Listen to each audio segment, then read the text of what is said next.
अगर आप बिटकॉइन के निवेशक हैं तो एक खबर आपके लिए जरूरी है। अगर आपने बिटकॉइन में निवेश किया है तो आप भारी टैक्स चुकाने के लिए तैयार रहें। आपको कितना टैक्स देना है ये भी हम बताएंगे, पर फिलहाल आपको बता दें कि बिटकॉइन क्रिप्टो करेंसी की कीमत अब तक के अपने ऑल टाइम हाई पर पहुंच गई है। रविवार को एक बिटकॉइन की कीमत $24,000 को भी पार कर गई।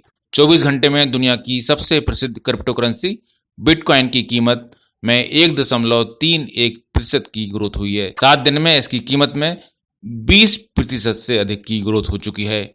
Coin market cap website ARPA के मुताबिक रविवार को बिटकॉइन में 1.9% की तेजी के साथ $24,204 इसकी कीमत हो गई, जो कि इसका फिलहाल उच्चतम स्तर है। इस तरह एक बिटकॉइन की कीमत अब 17,83,815 रुपए हो चुकी है।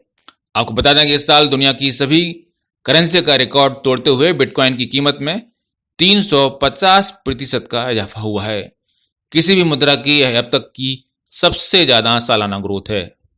आपको बता दें कि 1 दिसंबर 2017 के बाद पहली बार इस साल 15 दिसंबर को बिटकॉइन की कीमत ने $20,000 के आंकड़े को पार किया था।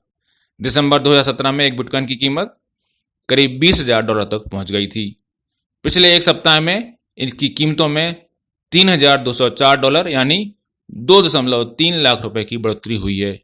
इस तरह बिटकॉइन का मार्केट कैप बढ़कर अब 31 लाख करोड़ रुपए हो चुका है। लॉकडाउन खुलने के बाद करेंसी में 200 गुना की तेजी देखने को मिली है। 2009 में लॉन्च हुई बिटकॉइन की हिस्सेदारी दुनिया भर के कुल क्रिप्टो करेंसी में 65.6% है।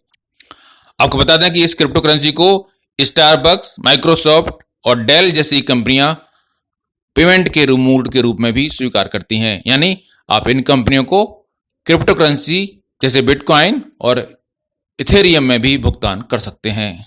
आपको बता दें कि बिटकॉइन एक डिजिटल करेंसी है जो ब्लॉकचेन तकनीक पर आधारित है।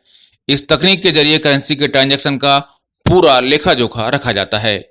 बिटकॉइन ट्रेडिंग का कोई निर्धारित समय नहीं है। एक ऐसी करेंसी है जिसको न तो आप देख सकते हैं ना ही छू सकते हैं। यह केवल इलेक्ट्रॉनिकली ही स्टोर की जा सकती है। इस तरह से बैंकों के झंझट से मुक्त है। इसमें लेन देन ओपन है और कोई भी इसमें हैकिंग नहीं कर सकता। अगर किसी के पास बिटकॉइन है तो वह आम मुद्रा की तरह ही सामान भी इससे खरीद सकता है। लेकिन गौर करने की बात है कि इनकम टैक्स विभाग की पैनी नजर भी बिटकॉइन में निवेश करने वालों पर है। आयकर विभाग की कार्रवाई और नोटिस से आपको बचना है तो इसका एक ही उपाय है कि आपने अपने IT रिटर्न में जो भी बिटकॉइन में निवेश किया है उसको जरूर दिखाएं। अगर आप ऐसा नहीं करते हैं तो IT विभाग के झंझट में आसानी से फंस सकते हैं। लोगों ने दरअसल बिटकॉइन में मोटा निवेश किया है और मोटा मुनाफा कमाया है, तो उन्हें इसे IT रिटर्न में भी दिखाना चाहिए। हालांकि अभी बिटकॉइन के कैपिटल गेंस, स्पेकुलेटिव बिजनेस या अन्य स्रोत से आय पर लोगों में कंफ्यूजन बना हुआ है।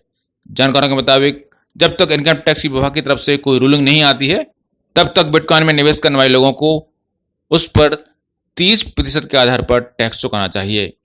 इनकम टैक्स विभाग जिस दिन इस पर स्पष्टीकरण देगा उसके बाद स्थिति और साफ हो जाएगी। आपको बता दें कि भारत में सुप्रीम कोर्ट के निर्देश के बाद फिलहाल बैंकों में बिटकॉइन में लेन देन स्वीकार किया जाता है। ब्यूरो रिपोर्ट, पत्रकार TV।